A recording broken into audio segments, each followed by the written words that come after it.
भारत देश का प्रथम जो आतंकवादी था वो गोडसे था, लेकिन ये कमीने कभी नहीं बताएंगे कि उस एक गांधी के मरने के बाद 8000 ब्राह्मण मार दिए गए, उनके घरों को जला दिया गया। क्यों नहीं बताया जाता कि सबसे बड़े आतंकवादी के चाहने वाले और गांधी को मानने वाले आतंकवादी थे। इस देश में छत्रपति शिवाजी महाराज की भी हत्या हुई। इस देश में संभाजी महाराज को भी क्रूर औरंगजेब ने मार डाला। नमस्कार, मैं आपका दोस्त नितेश तिवारी। दोस्तों, क्या आपको लगता है कि मोहनदास करमचंद गांधी को महात्मा कहना ठीक? क्योंकि गांधी की वजह से और गांधी के जिद की वजह से लाखों हिंदुओं ने अपनी जान गंवाई थी। गांधी कभी भी हिंदुओं के फेवर में बोले ही नहीं। गांधी ने कभी भी क्रांतिकारियों के सपोर्ट में खड़े ही नहीं हुए। वो चाहे भगत सिंह थे या चंद्रशेखर आजाद या फिर सुभाष चंद्र बोस या फिर सुभाष चंद्र बोस, इनमें से किसी के भी फेवर में वो नहीं रहे। उनकी एक जिद ने कि बंटवारा मेरे लाश पे हुआ। खैर, बंटवारा तो गांधी के लाश में नहीं हुआ, लेकिन लाखों हिंदुओं के लाश में हुआ। चाहे वो नोआखली का दंगा हो, मोपला का दंगा हो, लाहौर या फिर कश्मीर और बलूचिस्तान पाकिस्तान से ट्रेनों में भर भर के आ रही लाश, सबके जिम्मेवार गांधी थे। यदि आजादी का श्रेय गांधी को दिया जाता है उनके चरखे का कि बिना खड़क बिना ढाल दे दी तूने आजादी, ये जो लाखों लाशें भारत की भूमि पे पट गई, इसका जिम्मेवार कौन? गांधीवादी मुझे बताए। अच्छा, गांधी जिंदा थे तो जो किया वो किया। गांधी के मरने के बाद भी इनके मानने वाले वो फर्जी गांधीवादी जो नेता थे, जो अपने आप को सो कॉल्ड अहिंसावादी बताते थे, उन्होंने जितना हिंसा फैलाया भारत के इतिहास में वो काले अक्षरों में लिखा गया। आपको पता है कि गांधी के मरने के बाद चित्पावन ब्राह्मणों का नरसंहार कितना भयानक था?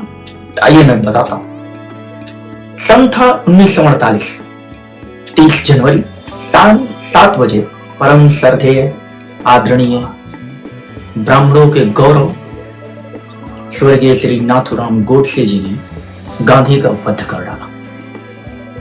उसके बाद रेडियो पे महाराष्ट्र की अलग अलग गलियों में ये सर्कुलेट किया गया, प्रशासन और अंतरिम गवर्नमेंट की तरफ से, जो अंतरिम सरकार थी यानी कि कांग्रेस की सरकार थी, गांधी को मानने वाली सरकार थी, कि ब्राह्मणों ने हत्या कर दी गांधी की। उसके बाद जो पुलिस की आड़ में जो गांधीवादी दंगाइयों ने जो किया, वो किसी किताब में लिखा नहीं जाता। क्यों? क्योंकि उसके बाद सरकार गांधीवादी थी।